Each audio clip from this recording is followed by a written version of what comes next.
তখন আমার ২১ বছর বয়স। দিল্লিতে পড়ি। বাবা মারা যাওয়ার পর মা চলে এসেছিল আমার সঙ্গে থাকার জন্য। আমরা একটি ছোট দুখানা ঘরের বাড়ি ভাড়া করে থাকতাম। মার তখন কতই বা বয়স, ৪৫ হবে। আমার দাদা কলকাতায় চাকরি করে, আর বোন সেখানেই পড়াশোনা করে।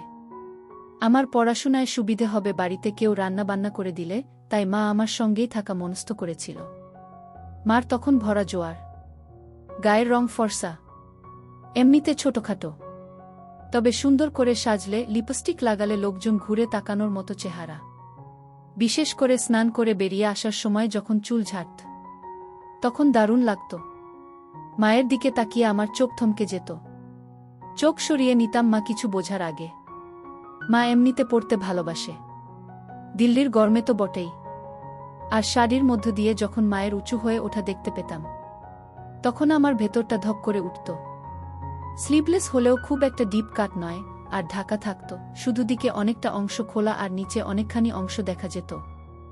দিল্লির বাড়িতে শোবার ঘরে মাই শুত, আমি বাইরের ঘরে একটা চৌকিতে শুতাম। মাকে ওইরকম দেখার পর আমার ফুলে উঠত। বাইরের ঘরে প্রাইভেসি ছিল না বলে তখন বাথরুমে চলে যেতাম, বার করে তারপর শান্তি চোখ বুজে মাকে ভাবার চেষ্টা করতাম। বাইরে থেকে দেখে যতটুকু কল্পনা করা যায় ও দুটো দেখতে কেমন, সেগুলোর রং কেমন, এই সব। তারপর ভাবতাম নিচের দিকটা কেমন, ওখানে ঘন ঘাস পাতার মধ্যে মায়ের কথা ভাবতে ভাবতেই আমার বের হয়ে যেত। কিন্তু বাইরে আসার পর আবার যখন মাকে দেখতাম তখন আবার ফুলে উঠত আমার। সব সময় দাঁড়িয়ে থাকত আমার চোখের সামনে ঘুরত মায়ের ছবি। আমি সুমনা, দীপুর মা। দীপুর পড়াশোনার সুবিধে হবে বলে আমি ওর সঙ্গে দিল্লিতে থাকি। শুধু সেই জন্য নয়, দীপুকে আমার অন্য একটি কারণে পছন্দ।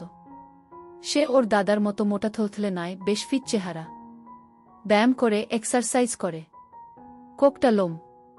২১ বছরের দীপুকে দেখে আমার মনে হতো একজন সত্যিকারের পুরুষ মানুষ দেখছি। আরেকটা কারণ হলো ও অনেক বেশি হাসি খুশি, আমার সঙ্গে ফ্রি। তাই ওর কাছে থাকতে আমার ভালো লাগে, ওর দিকে তাকিয়ে। বিশেষ করে দীপু যখন বাথরুম থেকে চান করে তোয়ালে পরে বেরিয়ে আসত, তখন যে আমার কিছু হতো না সেটা বলবো না। আমার কোনো দিন আর কোনো মর্দের সঙ্গে সুযোগ হবে না এটা ধরেই নিয়েছিলাম। কিন্তু মাঝে মাঝে ইচ্ছে করত দীপু আমার হাত দিক। এক এক সময় স্বপ্ন দেখেছি দীপু আমাকে ওর হাত দিয়ে আমার দুটো শেষ করে দিচ্ছে, কিন্তু পরক্ষণেই ভেবেছি সেটা কখনো সম্ভব নয়। তবে নিজের লুকিয়ে রাখার চেষ্টাও করিনি, তাই বলে সালোয়ার কামিজের বদলে শাড়ি পরতাম। সালোয়ার কামিজে একটা সুবিধে হলো ওড়না না পড়লেও হয় বাড়িতে, আর তখন বাহার দেখানো যায়। কিন্তু আমার ইচ্ছে হলো দীপুকে আমার দেখানোর, আর তার জন্য শাড়িই ভালো। নানা ডিজাইনের অজুহাতে অনেক অংশ দেখানো যায়, বিশেষ করে কাছের জায়গাটা যে অনেকটা বড় সেটা আমি জানি। সেগুলো দীপুর চোখের সামনে তুলে ধরার জন্য শাড়ি বেস্ট। আমার মনে হতো মার দরকার, এখনই তো মার পূর্ণ পাওয়ার বয়স। আর মনে হতো আমি মাকে সেই দিতে পারি যা পেলে মাও খুশি হবে, কিন্তু যেটার কোনো সম্ভাবনা নেই জানতাম। একটাই সম্ভাবনা ছিল যে যদি মার মনেও একটু উসখুস থাকে, তাহলে একটু সাহস করে কিছু করলে হয়তো সাড়া দিতে পারে। এই কথা ভাবার পর আমার দিনরাতের ধ্যানগান হয়ে পড়ল কিভাবে মাকে তোলা যায়। কি টোপ গিলতে পারে মা? মাকে দেখে মনে হতো মারও নিশ্চয়ই মন আনচান করছে, কিন্তু কিছু বলতে পারছে না। আমি প্রায় ভিডিও দেখি, গল্প পড়ি, সেখানে মার সঙ্গে ছেলের সম্পর্ক নিয়ে অনেক কথা থাকে। ছবি ভিডিও তো আছেই, কিন্তু কি করে ওই অবস্থায় পৌঁছাবো সেটার কুল কিনারা পাচ্ছিলাম না। একবার মনে হলো রাত্রিরে মা শোবার ঘর থেকে রান্নাঘরে যায় জল আনতে বা পরের দিনের রান্নার জিনিস গোছাতে। আমি ভাবলাম ওই সময় যদি আমি বাইরের ঘরে শুয়ে হয়ে শুরু করি তাহলে কি হবে, কিন্তু অনেকবার ভেবে ওটা বাতিল করলাম। মা যদি উল্টো রেগে যায়, আমি যে স্বপ্নে বিভোর হয়ে থাকতাম সেটা হলো মা আমার সামনে নিজেকে ধরছে আর চাইছে আমি মার সঙ্গে। কল্পনা করতাম মা আমার সামনে একদিন রাতে এসে দাঁড়াবে, বিয়ের সাজের বুয়ের মতো, তার একটা একটা করে আমাকে দেখতে দেবে, যেন মা নিজেকে প্রেজেন্ট করছে, সবাই যেমন করে ক্লায়েন্টদের সামনে। কিন্তু আমাদের সম্পর্ক ঠিক বাবু আর ওদের মতো হবে না, হবে প্রেমের, ভালোবাসার। মার মুখে চোখে লজ্জা থাকবে, প্রেম নিবেদনার গরম ভয় শরম সব কিছু মেশানো থাকবে। আর তারপর মা দেখাবে, টেনে ধরে দেখিয়ে দেবে। আমার স্বপ্নে আমি তখন উঠে মার হাত ধরে আমার উপর রাখব। এই সব ভাবি আর দীর্ঘশ্বাস ফেলি। প্রশ্নটা হলো কিভাবে মাকে দেখাব? কোন অজুহাতে? একবার দেখলেই আন্দাজ করতে পারব মার মনে কোনো সুপ্ত ইচ্ছে আছে কিনা। একবার ভাবলাম আমি যদি কোনোভাবে মাকে ভিডিও দেখাতে পারি, ছবি বা ভিডিও, তাহলে হয়তো ওইদিকে মন যাবে ভাববে। কিন্তু সেটারই বা সুযোগ কোথায়? তখন ভাবলাম আরেকটু সাধারণ ব্যাপার থেকে শুরু করা যাক। একেবারে ভিডিওতে না গিয়ে যদি গোছের কিছু দেখাই, তাহলে মা কিছু টের পাবে না। আর আজকাল তো সেগুলোর কোনো অভাব নেই। প্রথমে একটু দাম দিয়ে হলেও ফ্যাশন ম্যাগাজিন রাখতে শুরু করলাম, যাতে কম মহিলার ছবি দেখে মায়ের মনে সুপ্ত বাসনা জেগে ওঠে। বিভিন্ন ডিজাইনের পাতাগুলো যে মা দেখছে সেটা লক্ষ্য করেছিলাম। একদিন সেরকম একটি ছবির দিকে তাকিয়ে থাকার সময় আমি বললাম, এই রকম একটা বানিয়ে নাও না তুমি। কথাটা শুনে অবাক হয়ে তাকিয়েছিল মা। এই প্রথম আমার মুখে কথা শুনে। আমি বললাম, তোমাকে ভালো দেখাবে। ছবিটা কাছে টেনে নিয়ে দেখলাম ছবি, কিন্তু অংশটা বেশ কিছু কাটা, আর দিকটাও লোকাট। আমি বললাম, তোমার পড়তে ইচ্ছে করছে। দীপু ওই ম্যাগাজিনগুলো আনতে শুরু করায় আমি খুব খুশি হয়েছিলাম। হয়তো দীপুও আমার দেখতে চায়, কাছে আসতে চায়, একটা অজুহাত খুঁজছে এমন মনে হয়েছিল। আমি দীপুর সামনে বসেই পাতাগুলো উল্টাতাম যাতে ওর নজরে পড়ে। এই ছবিটা আমি অনেকক্ষণ ধরে দেখছিলাম, তাই সে কাছে এসে বলেছিল, এরকম পড়তে চাই কিনা। দীপুর কথা শুনে মনে হয়েছিল দীপুকে আমার দিকে টানার চেষ্টা করব, ওকে তুলব। মা ছেলের মধ্যে সম্পর্কের সংস্কারটা একটা দূরত্ব আনবে ঠিকই, কিন্তু যদি ঠিক ঠিক কাজ করে যাই, তাহলে হয়তো সে আমাকে মা নয়, একজন মহিলা হিসেবে ভাবতে পারে।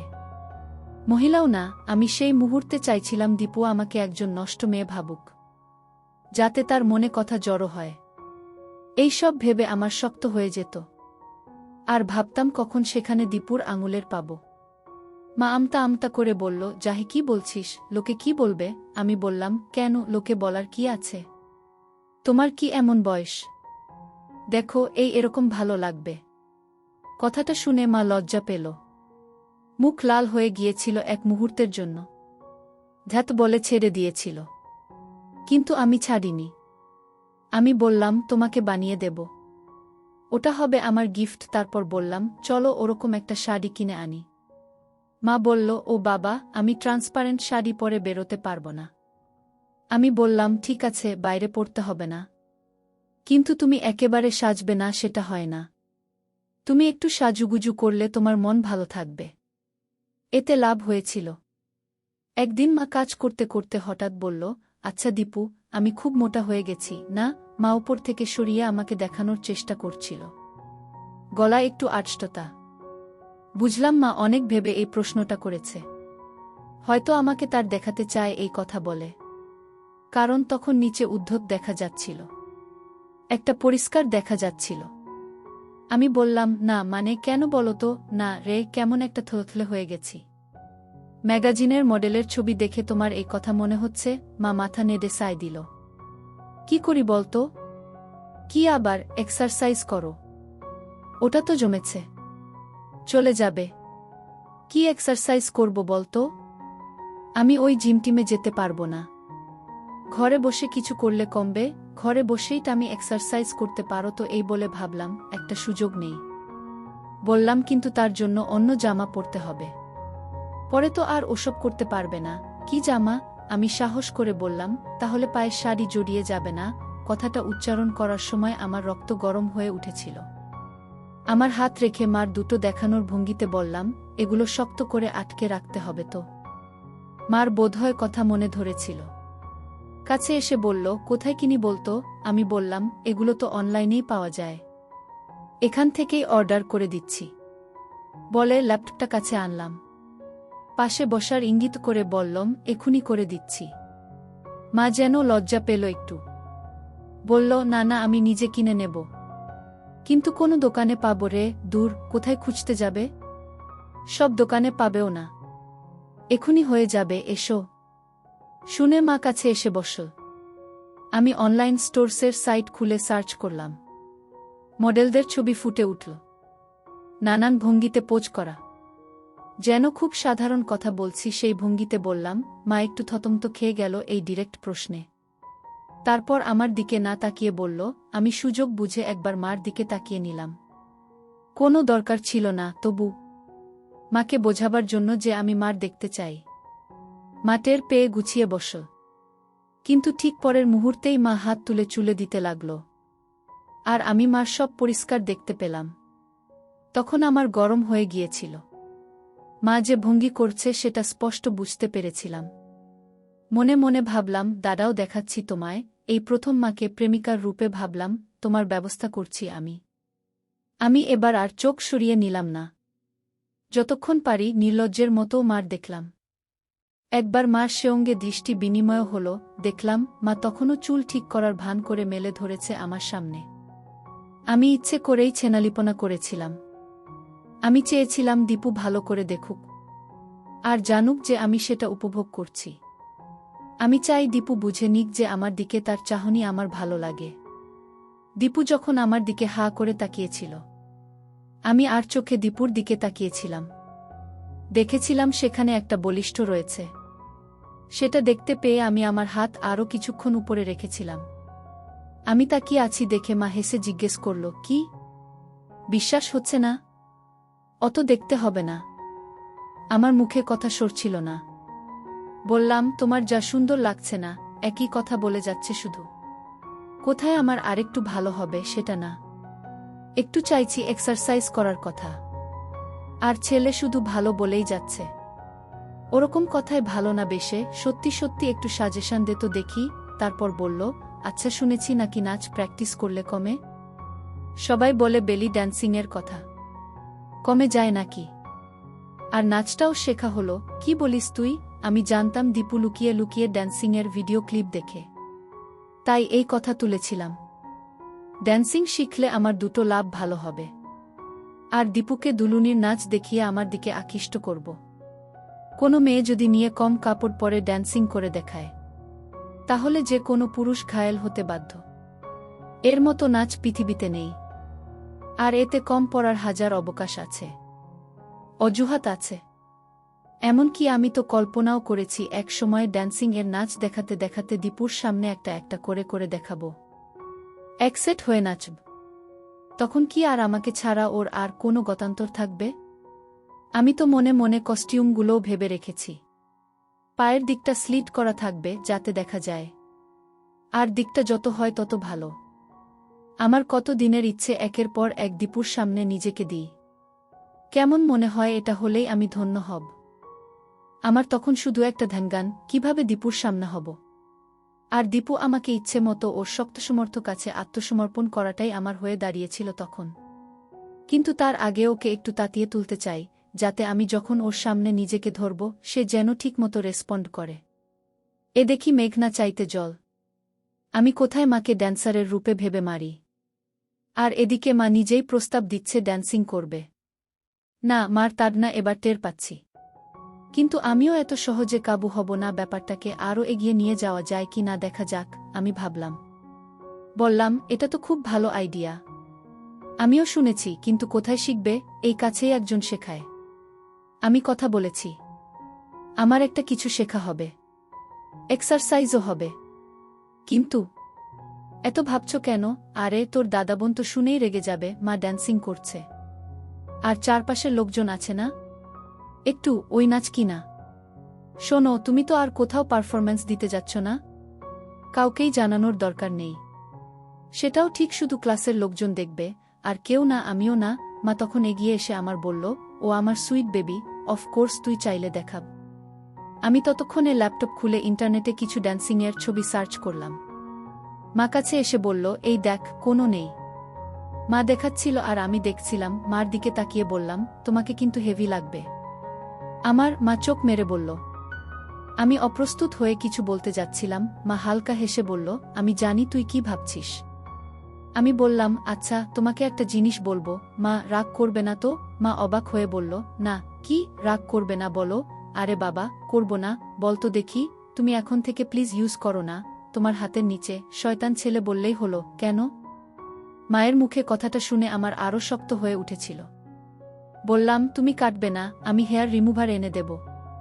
দেখো, ড্যান্সিং করবে, আর ওরকম খড়খড়ে না। এবার মা হালকা হাসল। বলল, একজনের দেখছি আমার নিয়ে রিসার্চ করা হয়ে গেছে। এত নজর ছেলের? কোনো ফাঁকে দেখিস রে এত? আমি বললাম, আবার কিসের? মা তখন আলতো করে কপট রাগ দেখিয়ে গালে চড় মারল। আমি তোর মা না? মার দিকে কুনজর দিতে হয়, কোথায় কুনজর দিলাম? আমি মজা করার চেষ্টা করলাম, শুধু নজর দিয়েছি, ব্যাস। তারপর বললাম, রাগ করলে? আমি জানতাম মা ইচ্ছে করেই করছে, তবু ভান করলাম কিছু জানি না। না রে বাবা, আমাকে দেখার লোক বলতে তো একমাত্র তুই আছিস। কিন্তু আমি ওসব ইউজ করব না যদি না তুই কিনে দিস। আমি এখুনি নিয়ে আসব বললাম। আমি চাই না তুমি কখনো, তোমার ওখানের স্কিন খারাপ হয়ে যাবে, শক্ত খড়খড়ে হয়ে যাবে। তারপর গলা আরও নরম করে বললাম, প্লিজ দেখো, তোমার নিজেরই ভালো লাগবে। সন্ধেবেলা জিজ্ঞেস করেছিল, মা আলতো করে জানালো, হ্যাঁ। আমি ভঙ্গিতে বললাম, আর কখনো ওসব ইউজ করবে না। তোমার নিজের ভালো লাগছে না? তারপর বললাম, একটু জ্বালা করছে, তাই না? মা যখন বলল, হ্যাঁ করছে, তখন মার কাছে গিয়ে হাতে একটু হাত দিয়ে বললাম, ওই একটু সহ্য করো, ব্যাস। আমার তখন খুব ইচ্ছে করছিল তুলে দীপুর সামনে দাঁড়াই, ও দেখুক, কাছে আসুক। কিন্তু লজ্জা পেয়ে পারিনি, কারণ জানতাম আরও সুযোগ আসবে। এও জানতাম যে দীপু এখন আমাকে শিকার করার ধান্দায় আছে, আর আমি শিকারীর কাছে এত সহজে ধরা দেব না ঠিক করেছিলাম। যত উঠতে পারি তত শিকারের খেলা জমবে। আমি চাইছিলাম ওর আরেকটু কষ্ট পাক, যাতে আমাকে ছাড়া আর কিছু ভাবতে না পারে। এরপর একদিন মা ড্রেসিং টেবিলের সামনে বসে চুল আঁচড়াচ্ছিল। আমি পেছন থেকে মার কাঁধে হাত রেখে বললাম, চলো, তোমার চুলের স্টাইল বদলাই, একটু অন্যরকম করে কাটিয়ে এসো, আর একটু ডাইও করিয়ে নাও, কয়েকটা জায়গা শুধু, ভালো লাগবে। আর এই নাও, তোমার জন্য একটা লিপস্টিক এনেছি, বলে মায়ের ফেভারিট রঙের একটা লিপস্টিক হাতে তুলে দিলাম। দেখলাম মা খুশি হয়েছে। সেদিনই গিয়ে চুল কাটিয়ে স্ট্রেট করিয়েছে। ঘরে ঢুকতেই আমি বললাম, দেখেছ কি সুন্দর লাগছে? বলেছিলাম না? শুনে মা লজ্জা পেল। বলল, সত্যি? আমি কাছে গিয়ে বললাম, আমি এমনি এমনি বলছি নাকি? কতজন তোমার দিকে তাকিয়েছিল রাস্তায়, বলো তো? মা আমার কথা শুনে আরও লজ্জা পেয়ে ভেতরে চলে গিয়েছিল। কয়েক মাস পরের কথা। মা রেগুলার ড্যান্সিং ক্লাসে যায়। একদিন বলল, আমি একটা হিন্দি গানের সঙ্গে নাচ শিখেছি, ঠিক ড্যান্সিং না, তবে ওই রকম, তোকে দেখাবো। অফকোর্স। আমি তো এক পায়ে খাড়া। বললাম, কস্টিউম কোথায় পেলে? না রে, ওগুলো পরে কিনব, খুব দাম। এই নাচটা করব। দাঁড়া, হিল জুতো পরে আসি। মা, তুমি হিল জুতো পরছো আজকাল? বাহ! হিল জুতা পরে নাচতে গিয়ে মা পড়ে যেতে গেল। আমি তাড়াতাড়ি মাকে গিয়ে ধরল। মা অঙ্গতা বসত, আমার হাত লেগে গেল, সাথে সাথে আমার শক্ত হয়ে গেল। কিন্তু এ কি? মা কিছু বলছে না কেন? তার মানে কি মাও রাজি? আমি প্ল্যান করে ফেললাম, আজকেই ঠাকুর ডুবানোর উত্তম সময়।